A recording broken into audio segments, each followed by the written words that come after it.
We're continuing on with our discussion of notable influences on American political thought.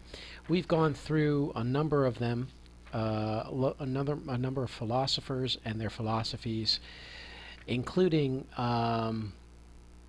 the early Greek philosophers, Machiavelli, Protestant Reformation, Revolutionary era or pre-revolutionary era philosophers such as Hobbes, Locke, Montesquieu, Blackstone. Then we have Adam Smith, Jefferson, Hamilton, Madison, and Calhoun. And then finally, in last lecture, we talked about Mills, John S. Mills, on liberty. Now we're going to move into sort of the latter day influences on American political thought. This list, by the way, of all of these is not inclusive of everything. It's just highlighting some of the major thought players. So we're now going to talk about Karl Marx, who wrote Das Kapital and the Communist Manifesto. Marx in Manifesto calls for workers to revolution, to overthrow the chains of capitalism, what he calls the chains of capitalism. He says, quote, "Modern industry has converted the little workshop of the patriarchal master into the great factory of the industrial capitalist. Masses of laborer crowded into factory or organized like soldiers. Not only are they slaves of the bourgeoisie class and of the bourgeoisie state, they are daily and hourly enslaved by the machine, by the overseer, and above all by the industrial bourgeoisie manufacturer himself." And then he urges the working men of the world of all countries, unite. So for Marx, property and the means of production should be owned by the state. Citizens are expected to work for the good of the community. Goods produced are owned by the state and are distributed to the citizens by the government. And according to Marx, this system would provide the greatest benefit for the most people.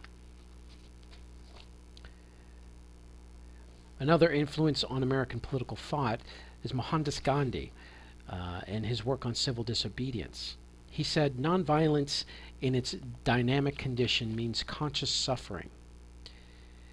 It does not mean meek submission to the will of the evildoer, but it means putting of one's whole soul against the will of the tyrant. Working under this law of our beings, it is possible for a single individual to defy the whole might of an unjust empire. We must be content to die if we cannot live as free men and women." Now, this obviously, Gandhi was a huge influence on the civil rights movement, and particularly Martin Luther King's civil rights movement.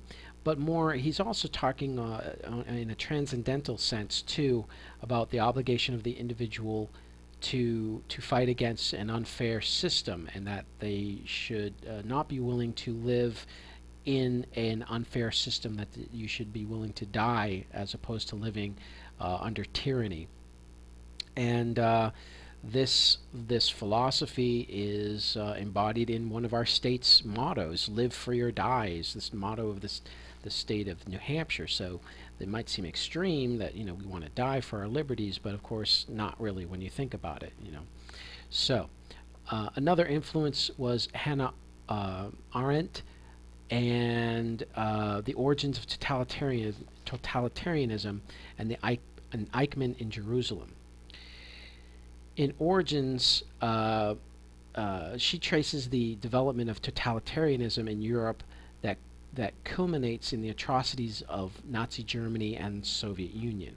In Eichmann, she depicts a bureaucrat carrying out his orders rather than a monster capable of the unthinkable, and was thus kind of sympathetic of the banality of evil.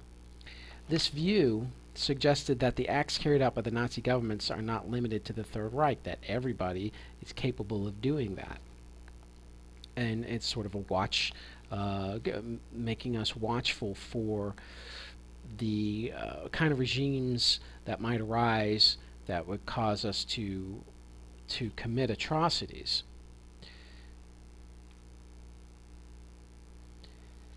Martin Luther King's letter from a Birmingham jail was also highly influential on American political thought. He says that we have an obligation to obey just laws, but also a moral duty to disobey unjust laws. And with that duty comes a requirement that one submit to punishment for violating the law or civil disobedience.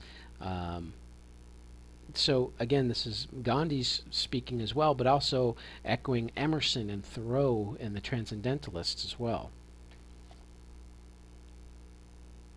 Moving into more modern eras, we see Ayn Rand, who wrote The Fountainhead and Atlas Shrugged. She attacks the utopian belief in the collective and stresses the merits of capitalism and self-interest. And in doing so, she's challenging Marxist thought.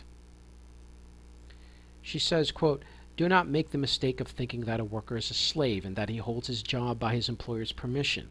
He does not hold it by permission, but by contract. A worker can quit his job, and a slave cannot.